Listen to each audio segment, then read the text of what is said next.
There are a lot of fantastic video editing softwares out there these days, but I personally still use Adobe Premiere Pro. I have used it forever. I think it's great. It works for what I do, but by no means does that mean it's perfect in any way. There are a lot of issues, a lot of shortcomings, a lot of missing features, but luckily we can solve a lot of that ourselves with plugins. So today in this video, we're going over my 5 favorite plugins in Adobe Premiere Pro. Every time I open up Premiere Pro, they are just game changer plugins. And if you haven't heard of one of the plugins on this list, I promise at the end of this video, you're probably gonna go download it and use it. They're that good. And if you haven't heard of any of the plugins on this list, then congratulations, it's Christmas morning for you. So here we are inside of Adobe Premiere Pro, and the plugins I'm gonna be talking about in today's video are linked down in the description. I'm not gonna show how to install them in this video. It's pretty self-explanatory if you just follow the links down there. But once you have them installed, if you go into Premiere Pro, hit the Window tab and then go to Extensions, this is where you're gonna find all your plugins. You can select them here and it'll open up a new tab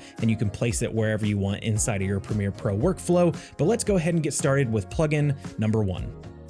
So the Arrow plugin is very simple and does one specific thing that is just a game changer for Premiere Pro, and that is allow you to copy and paste photos and graphics from anywhere online directly into your Premiere Pro timeline. So let's say you're editing a video and you need the YouTube logo. So if we head to Google Images, search the YouTube logo, you guys probably know the pain of having to right click, find the image you want, go to save the image, and then import it into Premiere Pro. But thanks to the Arrow plugin, all we have to do is right click on whatever we want, hit copy image, head back into Premiere Pro, and I like to keep the Arrow plugin in the same window as the tools here. So I hit these arrows here, go to the Arrow plugin, so we can hit this button, and boom, it places our logo directly into the timeline, just like we imported it from saving it. So we can click on it, we can scale it up, scale it down, do whatever we need to. It is now in our timeline, and it's that simple. Plugin number 2 is called Premiere Composer. I keep it up here in this window, so if we click Premiere Composer, you can see it opens it right up. Now there are paid packs and paid versions of Premiere Composer, but you get the starter pack completely free when you install the plugin, and just the starter pack makes this plugin worth it. So if we hit this drop down, you see all the stuff that comes in the starter pack. So we've got text box animations, we've got regular text animations, we got transitions. The transitions are a little bit less useful because we have another plugin that's actually now built into Premiere Pro we're going to cover a little bit later, but there are some great transitions in here. But one of the big ones is social media animation. So if you see we got Instagram, Facebook, we can just drop it into our timeline here, it loads up, and we got a pretty cool social media animation that we can add it to our videos, all built in to this plugin. You don't have to design it yourself. You don't have to go out and find these animations yourself. It's all built in. You also got little shape elements to call attention to things in your videos. And one of my favorite parts is definitely the sound effects tab. You got a lot of simple basic sound effects that are very useful for a lot of edits, like mouse clicks and whoosh transitions and all sorts of stuff like that you don't have to import from another sound effects library. They're just built into this plugin, always ready to go. So definitely check out Premiere Composer. It'll speed up your workflow quite a bit. Plugin number 3 is called Portal, and it's another one of those basic ones that does a simple task really well, and it is very useful. I keep it down here in my media window, and if I click over here on the Portal tab, you're gonna see we got a link to documents, and that is a link, that is a portal to my actual Finder or to my folders on my computer. So if I click this, you see it immediately pulls up the documents from my computer, and you can add any folder to this tab down here. So if you have a lot of frequently visited folders like assets folders, music folders, LUTs folders, things like that, you can drag them into this plugin and it will give you a link directly to that folder on your computer. On my MacBook, I have like 10 different portals to all of my assets, my music, my sound effects, my LUTs, and it is such a time save. Instead of having to click through every single one of those folders on my MacBook, I just click on the portal here, takes me right to it, saves me so much time. This plugin is necessary.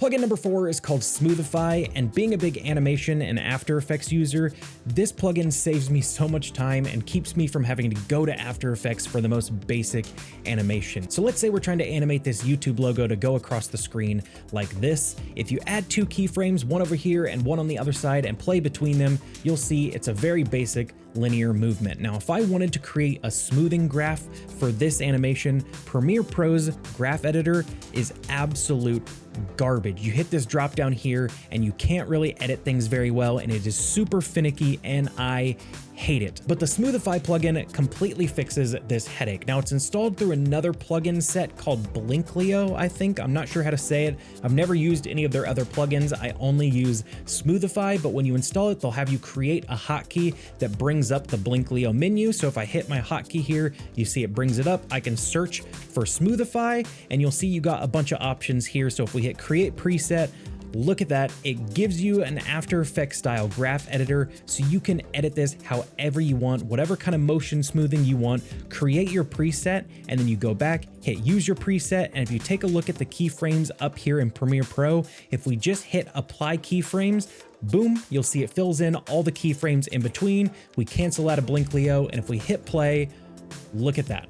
We have got a motion smoothed, a perfect graph edited YouTube logo going across the screen. This is so incredibly nice for creating good animations inside of Premiere Pro without having to jump to After Effects to do the most basic stuff. We can finally have a nice graph editor inside of Premiere Pro, thanks to Smoothify. And last but not least, plugin number 5 is called Film Impact. Now this one is a little bit different because it actually used to be a standalone plugin that you would install, but Premiere Pro has actually brought Film Impact natively into Premiere Pro. If you're updated to the newest Premiere Pro, you already have access to it inside of Premiere Pro. So if you go up to Window, go to Extensions, you'll already see it there, the Film Impact dashboard, and this is full of all kinds of incredible new effects that Premiere Pro now has access to. But my favorite part is the transitions. Like I said, the transitions in Premiere Composer aren't as useful now because they are kind of built in here with Film Impact. Well, we've got all sorts of incredible transitions now that Premiere Pro never used to have access to. So definitely explore the Film Impact dashboard. They apply to your timeline just like regular transitions, which is super cool. You don't have to do any kind of weird stuff with somebody else's presets. They are all natively built into Premiere Pro now, and I freaking love this dashboard. I'm so happy they added it to Premiere Pro. But that's pretty much it, ladies and gentlemen. Those are my 5 favorite plugins inside of Adobe Premiere Pro. Like I said, you can download them from down below, and I hope you find them useful. I edit every single day, and they are absolutely game changers for me. They save me so much time. I love having these features built into Premiere Pro thanks to plugins, but I hope you guys enjoyed the video, and I will see you in the next one.